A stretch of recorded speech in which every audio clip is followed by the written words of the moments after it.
Assalamualaikum warahmatullahi wabarakatuh. Salam sejahtera untuk kita semuanya.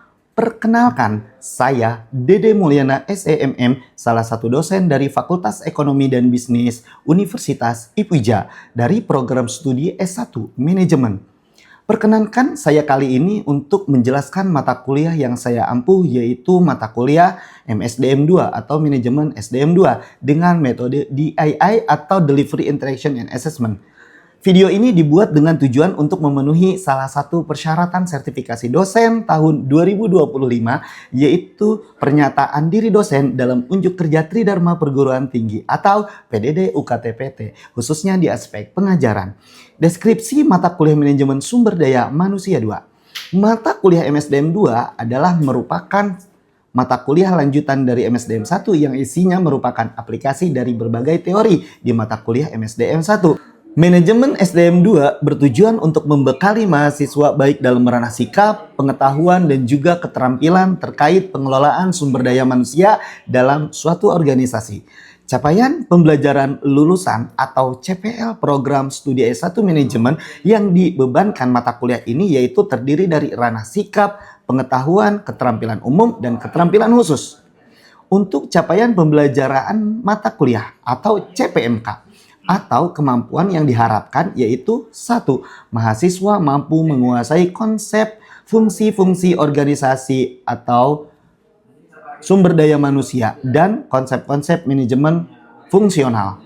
Mahasiswa mampu mengimplementasikan rencana strategik dan menjabarkannya ke dalam rencana fungsional sumber daya manusia. P3.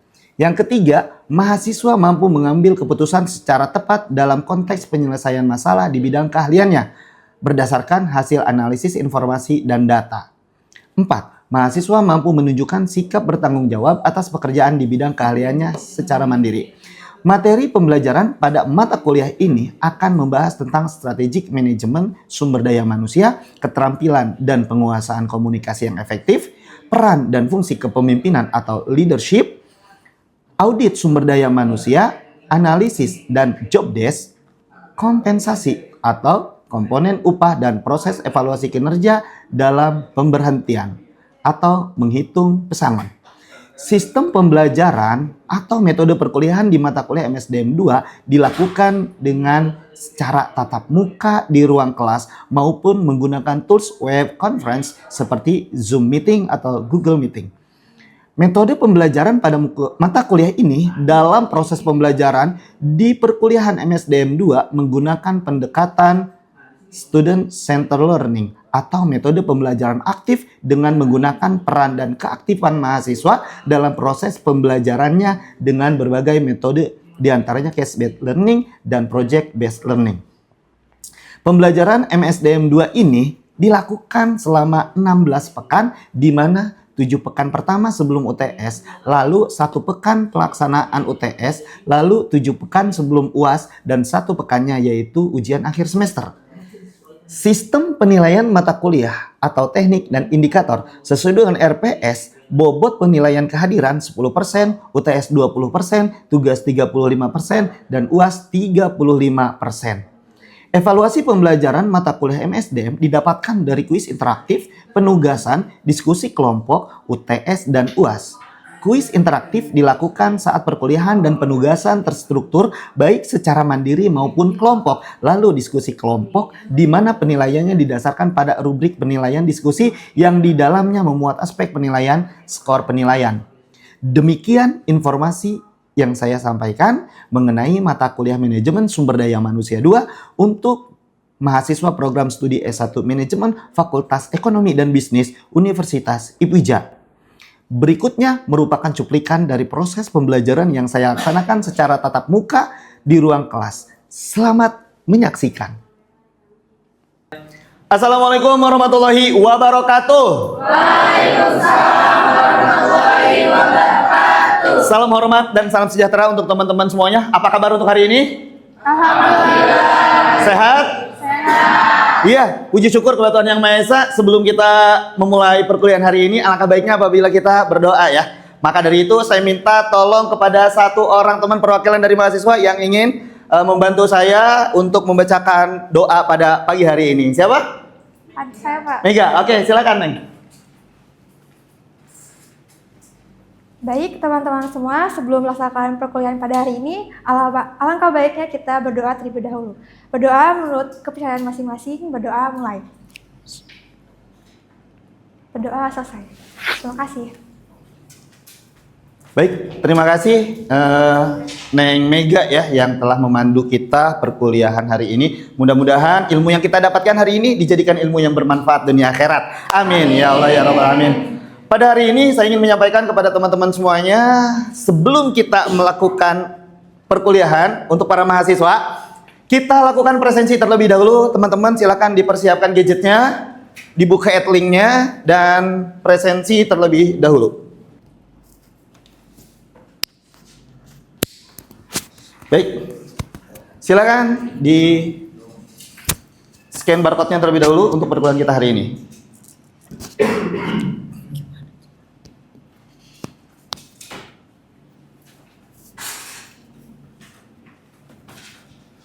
Selesai?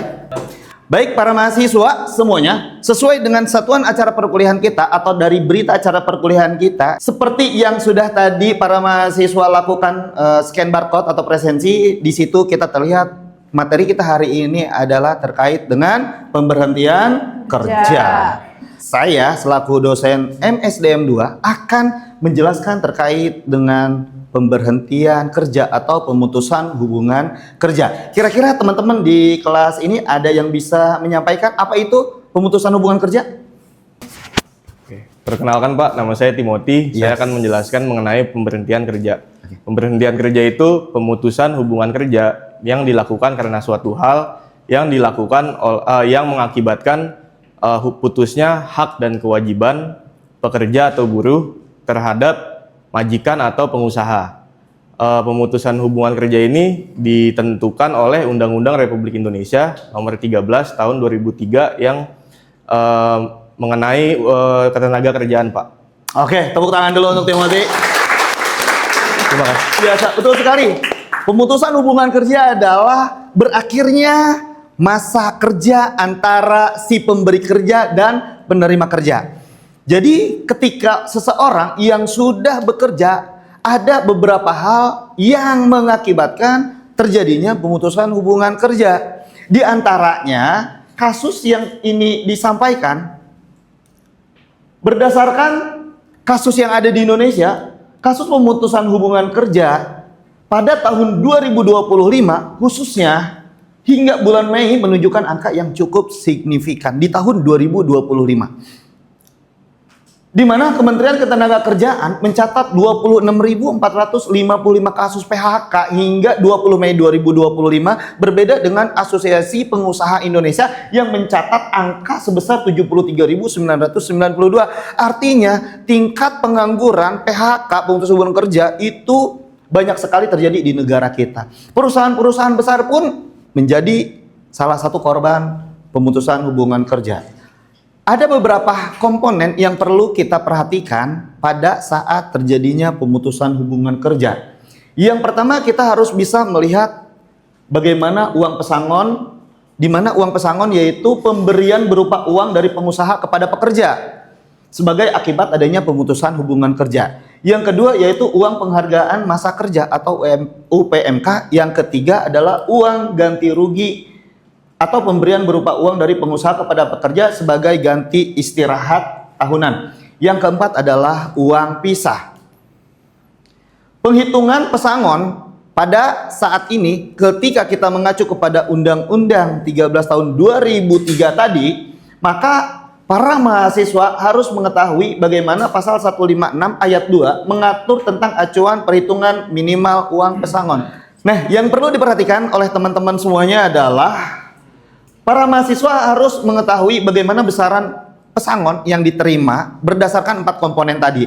Tadi ada yang namanya uang pesangon. Yang kedua adalah uang penghargaan masa kerja. Yang ketiga uang ganti rugi. Yang keempat adalah uang pisah. Tepuk tangan dulu untuk kalian semua. Keren. Uang pesangon Tergantung bagaimana usia kerjanya. Apabila masa kerja mulai dari 1 tahun, 2 tahun, 8 tahun, 9 tahun, itu berbeda berdasarkan pasal 156 ayat 2 Undang-Undang 13 tahun 2003. Di mana masa kerja kurang dari 1 tahun itu dia mendapatkan 1 bulan upah. Masa kerja 1 tahun atau lebih, tapi kurang dari 2 tahun sama dengan 2 bulan upah. Berikutnya, masa kerja 2 tahun atau lebih, tapi kurang dari 3 tahun sama dengan 3 bulan upah. Sampai masa kerja 8 tahun atau lebih, maka dia mendapatkan 9 bulan upah. Kalau misalnya masa kerjanya 10 tahun, dia mendapatkan berapa? 11. Mohon maaf, karena batasannya hanya 9 bulan.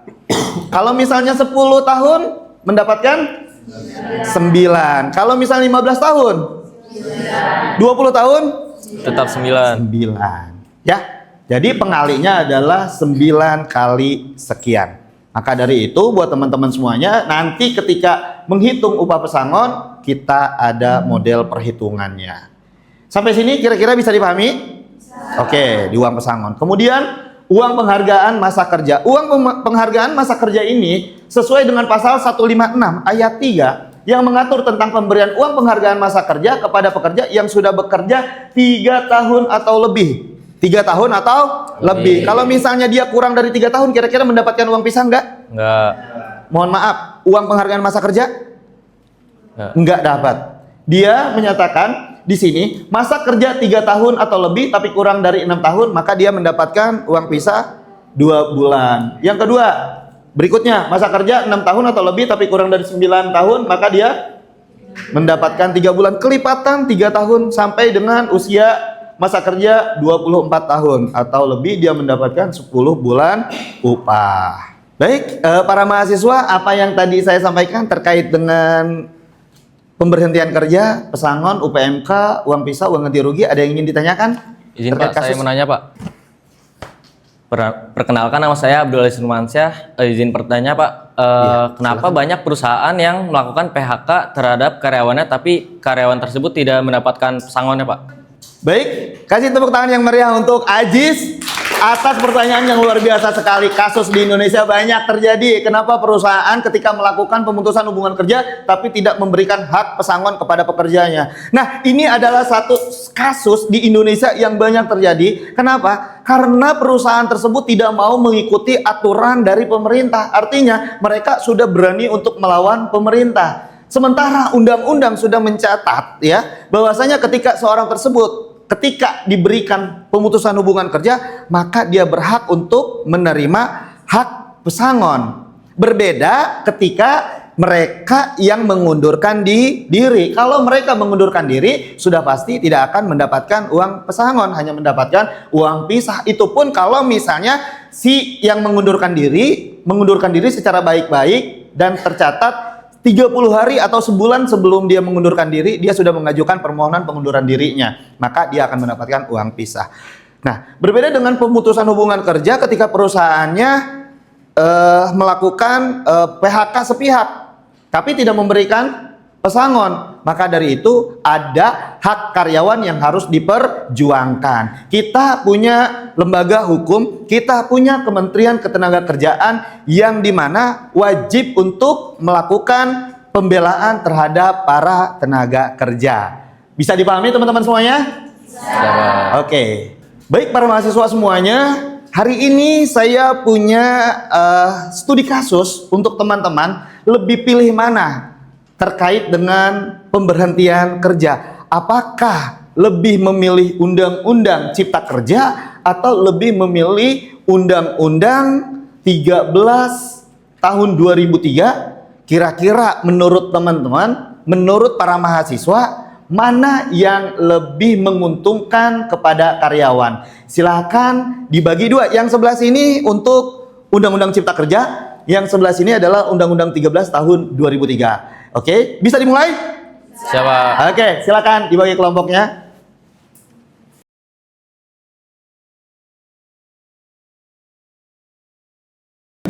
Nah, baik, silakan kalian diskusikan bagaimana terkait dengan Undang-Undang Cipta Kerja. Silakan lanjutkan diskusinya terkait dengan Undang-Undang Ketenagakerjaan tahun 2003.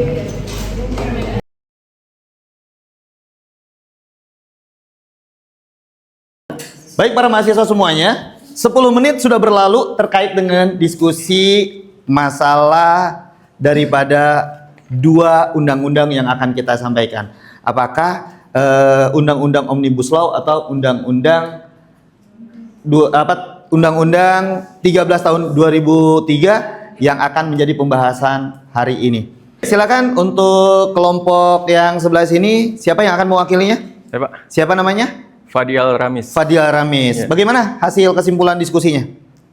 Jadi kesimpulan dari diskusi kelompok kami itu Undang-Undang Hak Cipta Kerja ini lebih menguntungkan bagi untuk pengusaha atau investor dengan harapan pertumbuhan lapangan kerja tetapi juga mengurangi perlindungan pekerja, Pak. Oke, kasih tepuk tangan dulu.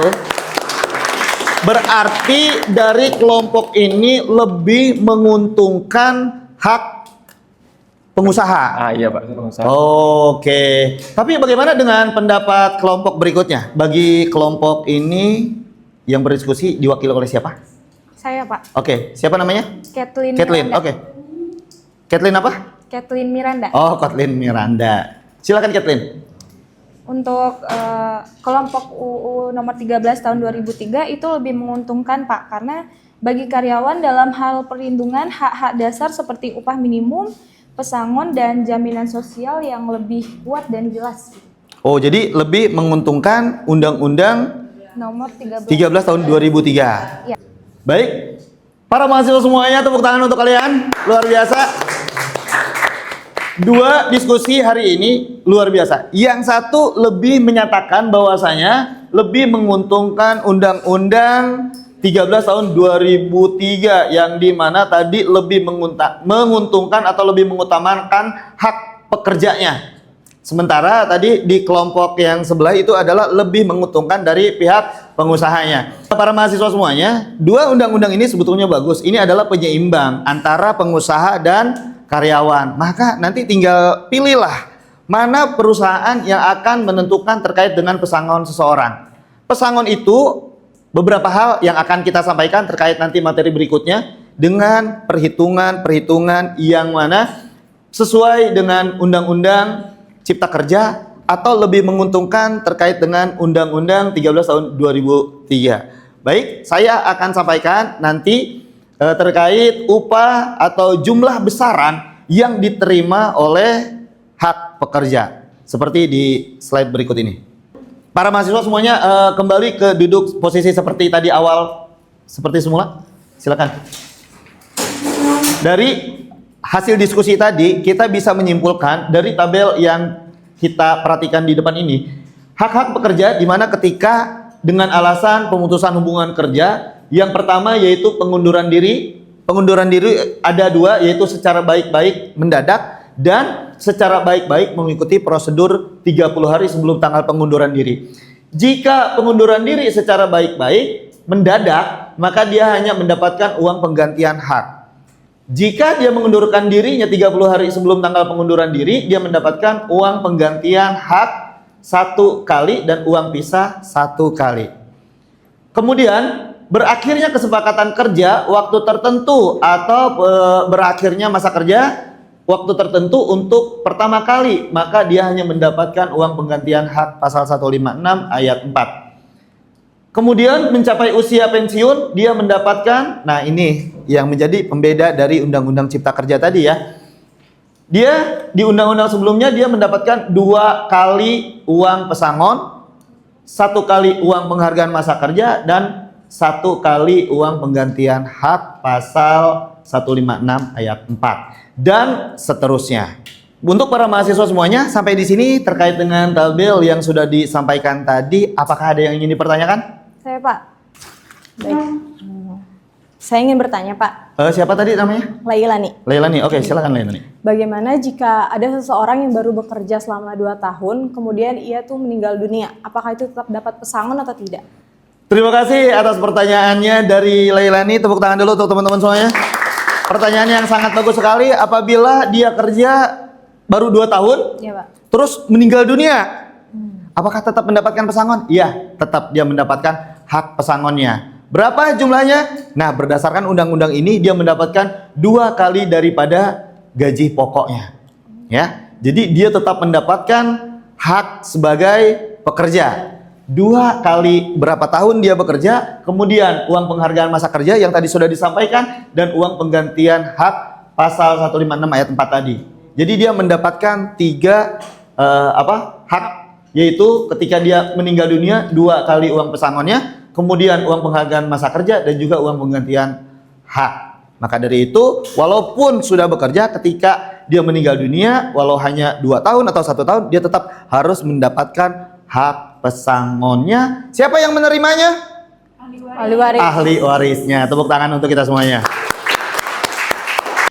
Nah, teman-teman semuanya, pertemuan kita hari ini para mahasiswa luar biasa sekali. Mudah-mudahan pertemuan hari ini bermanfaat dunia akhirat. Kesimpulan yang bisa saya sampaikan kepada kalian semuanya adalah di mana pemutusan hubungan kerja adalah hak antara pengusaha dan pekerja yang harus dilakukan berdasarkan undang-undang dan peraturan pemerintah yang ada ataupun peraturan perusahaan yang ada. Maka dalam perkuliahan ini kita cukupkan 2,5 jam di dalam kelas. Mudah-mudahan ada manfaatnya. Kira-kira apa yang saya sampaikan bisa dipahami? Bisa. Bisa dimengerti? Bisa. Alhamdulillah. Baik, kalau begitu jika masih ada yang ingin ditanyakan, boleh diacungkan tangannya. Cukup? Oke, apabila emang sudah cukup, maka pertemuan hari ini akan saya akhiri dengan semangat kita sebagai mahasiswa Universitas IPIJA. Siap? Siap. Jadi ketika saya menyampaikan mahasiswa Universitas IPIJA, saya bisa, harus bisa, pasti bisa. Ketika menyampaikan Universitas IPIJA, mantap, maju, jaya. Siap? Siap. Oke, mahasiswa Universitas IPIJA, saya bisa, harus bisa, pasti bisa. Universitas IPIJA, mantap, maju, jaya. Terima kasih untuk semuanya. Saya akhiri pertemuan kita hari ini dengan sebuah pantun. Cakep. Belum? Belum. Oh, belum. Bubur sumsum dimakan gajah. Cakep. Assalamualaikum warahmatullahi semuanya. Warahmatullahi wabarakatuh. Demikian deskripsi singkat serta cuplikan proses pembelajaran dari mata kuliah MSDM 2 yang saya ampuh. Semoga dapat memberikan gambaran mengenai kinerja pengajaran yang saya lakukan khususnya di mata kuliah SDM 2 di program studi S1 Manajemen Fakultas Ekonomi dan Bisnis Universitas IPIJA. Saya mengucapkan terima kasih kepada seluruh tim penilai dan tim panitia sertifikasi pendidik untuk dosen tahun 2025 khususnya dari Kementerian Pendidikan Tinggi Sains dan Teknologi. Tidak lupa juga saya mengucapkan terima kasih kepada Universitas IPIJA, rekan sejawat dosen, dan rekan-rekan mahasiswa. Demikian yang dapat saya sampaikan. Atas kekurangan dari saya mohon maaf yang sebesar-besarnya. Wabillahi taufiq wal hidayah. Wassalamualaikum warahmatullahi wabarakatuh.